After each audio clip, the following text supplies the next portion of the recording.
The school run, a time-honoured family routine.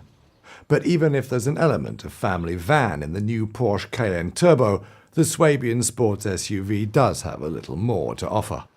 But first to its family friendliness. The new model is 20 centimeters longer and the wheelbase 4 centimeters wider, which means lots more room in the back. Another aspect of family life is reflected by the flexible rear seats, which can even be adjusted longitudinally, allowing loads of legroom or boot space. According to the position of the rear seats and whether they're folded down or not, the Cayenne can take up to 1,780 litres of luggage in a maximum additional load of 710 kilos. Using the full space available is easy, as on the new model, the backrests can be folded down without removing the headrests. The look of the new Cayenne is a little lighter than its predecessor.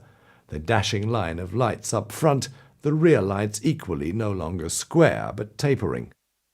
Some have said this is a bow to the Oriental market and unworthy of Porsche.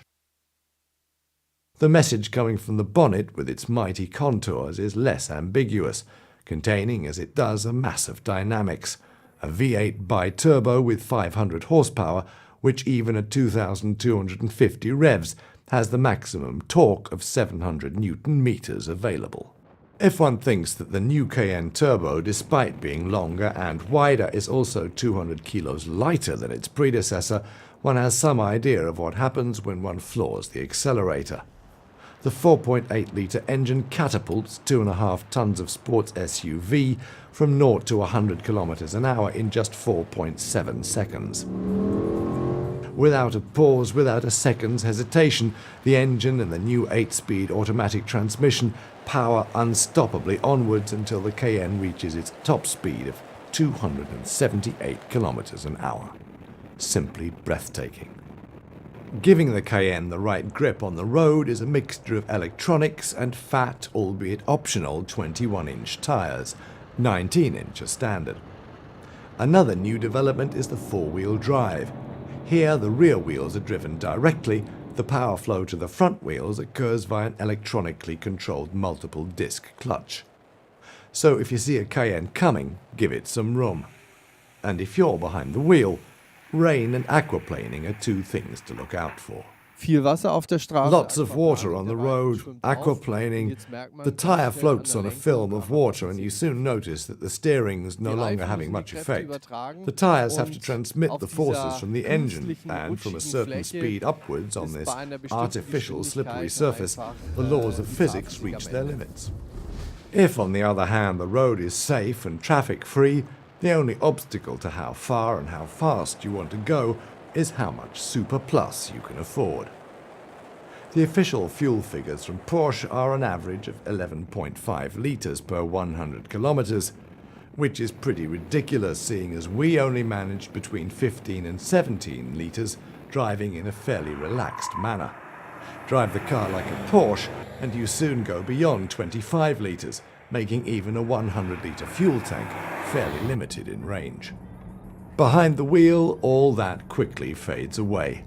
The Cayenne Turbo driver feels like a king, and the rev counter is back where it should be, in the middle of the dashboard. As already seen in the Panamera, the interior is a mixture of business lounge and aircraft cockpit.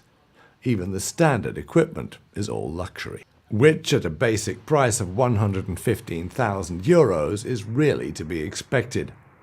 The list of extras is almost endless and it's easy to spend another 30 to 40,000 euros. Oh, incidentally, the Cayenne is also suitable for off-road use. It may take some willpower to get the chic 21-inch wheels and their expensive tyres muddy, but thanks to the off-road button, 2 additional height levels and electronic longitudinal and lateral differential locks, the Cayenne can deal with life off-road just fine. The only thing to bear in mind is that 500 horsepower is an awful lot of power, and it can sometimes be difficult to get the dosage right. So maybe it's better to stick to flooring it on asphalt. Here the Turbo is an extremely potent and exclusive member of the luxury SUV class. And to keep things that way, Porsche has built in one small obstacle. Thanks to the high purchase price and running costs, anyone wanting to buy this car should at any time be in a position to fill the boot with €50 notes.